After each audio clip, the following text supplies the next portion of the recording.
Hello, Namaste. Welcome to the Best Preparation, a YouTube channel for learning English language.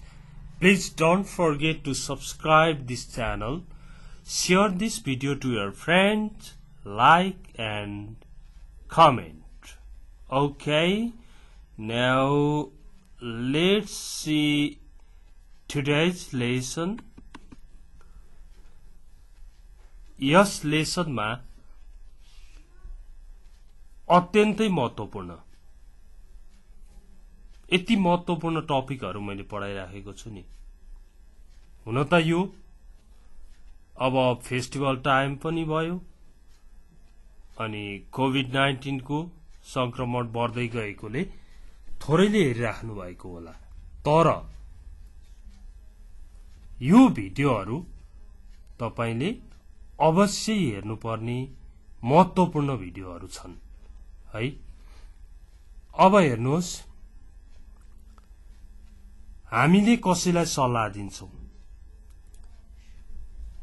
Giving advice to someone, making suggestion लाई नै advice दिने, suggestion दिने भनेर भनिन्छ।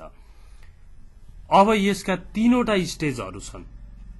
इंग्लिशलाई राम्रैसँग सिक्नु पर्ने हो भने हामीले यो तीनवटा कुरा बुझिराख्यौं भने एकदमै प्रष्ट रूपमा जान्ने बन्न सकिन्छ। जस्तो तपाईले कसैलाई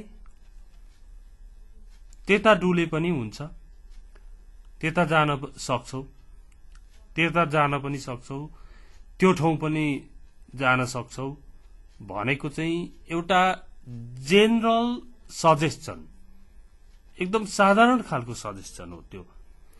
त्यस्तो साधारण रूपमा कसैलाई सल्लाह दिनु पर्यो भने कुड, माइट प्लस भगवानलाई दिनुहोस्। जेनरल सजेसन मा पर्छ। ओके, अब कोही मान्छे कुनै सिटीमा कुनै पनि ठाउँमा भ्रमण गर्न जान लागेको छ, उसलाई यहाँ सल्लाह दिँदैछ। एउटा सामान्य सल्लाहको रूपमा यहाँ हेर्नुहोस् है। You could visit the Castle, it's great. तिमीले दरबार भनौं, प्यालेस, क्यासल, दरबारको भ्रमण गर्न सक्छौ,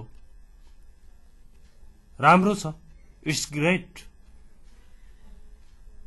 अब जाऊ कि नजाऊ, जस्ट मलाई थाहा भएको कुरा भन्दैको हो। यो जेनरल सजेसन। यो भन्दा अलिकति कडा स्ट्रङ्गर सजेसन, अलिक कडा सजेसन कुन भन्दा, कुड अथवा माइट भन्दा अलिक कडा सजेसन दिनु पर्यो भने शुड, ought to प्लस भगवान, यो स्ट्रङ्गर हुन्छ। यो माइट लगाए पनि हुन्छ। You might visit the Castle, it's great. तिमीले दरबारको भ्रमण गर्न पनि सक्छौ, राम्रो छ भन्दैको हो। तर यहाँ हेर्नु त, you should visit the Castle, it's great. तिमीले दरबारको भ्रमण गर्नुपर्छ, क्यासलको भ्रमण गर्नुपर्छ, राम्रो छ भनेको हो। अनि सल्लाह भनेको मान्छे अनुसारको दिइन्छ। सामान्य त्यति इन्टिमेसी नभएको मान्छेलाई तपाईले जेनरल सजेसन दिए पनि भयो, अनि अलिक इन्टिमेसी भएकोलाई you ought to visit the castle, it's great, ought to अथवा should लगाएर, अनि भेरी स्ट्रङ सजेसन एकदमै स्ट्रङ सजेसन दिनु पर्यो भने मस्ट लगाइदिने। सजेसन त सजेसन नै हो यो पनि है। मस्टको आयो यहाँ हेर्नु है। You must visit the Castle, it's great. दरबारमा चाहिँ जानै पर्छ है, घुमघाम गर्नुपर्छ है, त्यहाँ चाहिँ एकदम राम्रो छ। यो चाहिँ भेरी स्ट्रङ सजेसन। ओके, अब तपाईले कसैलाई भन्नुहुन्छ तिमीले ल्यापटप किन्न पनि सक्छौ, हेल्पफुल हुन्छ लर्निङको लागि। You might buy a laptop, it's very helpful भनिदिनै सक्यो।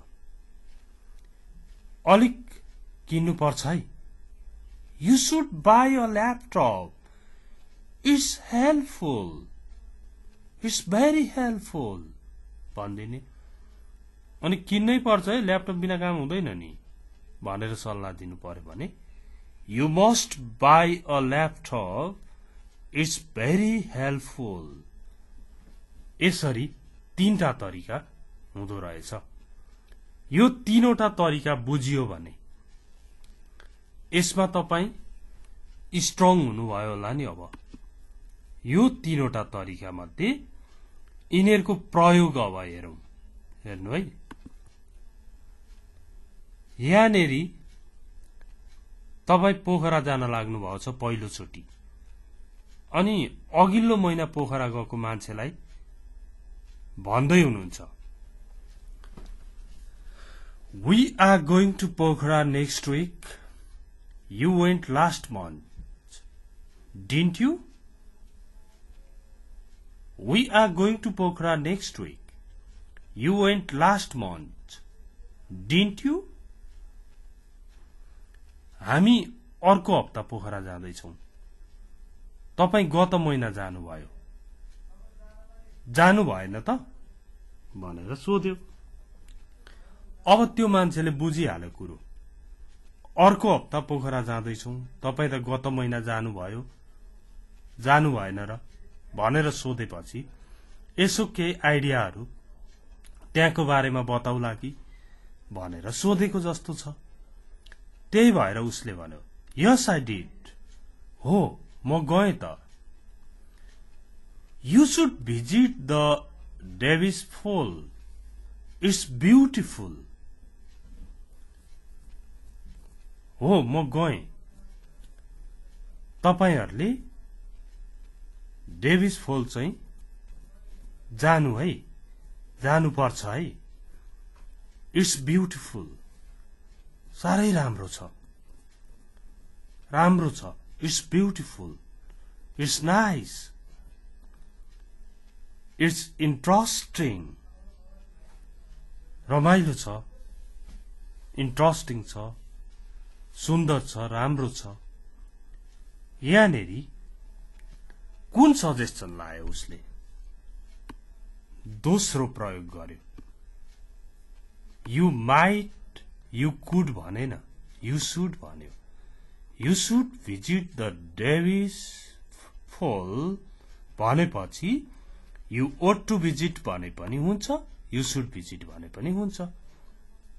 ओके, यो दोस्रो टाइप चाहिँ सबभन्दा बढी युज हुन्छ। मस्ट भनिहाल्न पनि अलिक के भन्नु र, यो भन्दा पनि डेभिस फल पनि जान सक्छौ, उता जान सक्छौ, जतासुकै जाओ भने जस्तो भयो क्या। यो चाहिँ एकदमै जेनरल भयो, यो चाहिँ अलिक स्ट्रङ्गर भयो। बुझ्नुभयो नि यो? अब अरु हेरौं है। यहाँ कसैले भन्दैछ it's a sunny day, you could go to the park if you have time. यो जेनरल सजेसन हो। घमाइलो दिन भयो, पार्कतिर जान पनि सक्छौ समय छ भने। भनिदियो। अनि यसले भन्यो बीले अरु कुरा पनि त सिक्नु पर्ने छ। अब बीले भन्यो, अब यति भनेपछि बीले के भन्छ त, I have to go shopping now, अहिले म किनमेल जानु पर्छ। I'll definitely try to go if I finish early. I'll definitely try to go. म निश्चय नै त्यहाँ जाने प्रयास गर्नेछु। If I finish early. मैले छिटै सिध्याएँ भने त्यहाँ जान्छु। भनेको शपिङ छिटै सिद्धियो भने म निश्चय पनि त्यहाँ जानेछु, पार्कमा जानेछु। Okay? Now, next one. यहाँनेरि एउटा सन डोटरले भन्दैछ, मम, what should I do for my birthday this year? I can't believe I'm 16. मम, मैले यो वर्ष बर्थडेमा के गर्नुपर्छ? म त 16 वर्ष भयो जस्तो लागेकै छैन। I can't believe I'm 16. अब यहाँ ममले भन्दै हुन्छ, You ought to have a big party with all your friends and relatives. Okay. हामी चाहिँ गिफ्ट पार्टी भन्छौं नि, तर ह्याभ अ पार्टी नै चल्छ। पार्टी खानु, पार्टी दिनु, सबैमा ह्याभ अ पार्टी भनेपछि भइहाल्छ। You ought to have a big party with all your friends and relatives. सबै साथीहरू, आफन्तहरूलाई तिमीले ठुलो पार्टी दिनुपर्छ यसपालि। You ought to have a big party. साथमा, कसको साथमा? With all your friends and relatives. Okay? यसरी यहाँ चाहिँ ought to को प्रयोग भयो। अब यो कन्भर्सेसन स्टाइलमा भएकोले एकपल्ट हेर्न आवश्यक छ। We are going to Pokhara next week. You went last month, didn't you? Yes, I did. You should visit the Davis Fall. It's beautiful. यो एउटा भयो। Next. It's a sunny day. You could go to the park if you have time. यदि तिमीसँग समय छ भने। I have to go shopping now. I'll definitely try to go if I finish early. Okay? Mom, what should I do for my birthday this year? I can't believe I'm 16. You ought to have a big party with all your friends and relatives. Okay? In this way, it's the end of this short video. एउटा महत्त्वपूर्ण कुरा सिकिसकेपछि and गरिहाल्नुपर्छ, धेरै confusion हुन्छ फेरि। राम्रो कुरा सिकियो, सधैँ काम लाग्ने कुरा सिकियो। यो सिक्ने अवसर साथीहरूलाई दिनको लागि यो भिडियो शेयर पनि गरिदिनु होला। Thanks for watching this video. See you tomorrow. Bye-bye.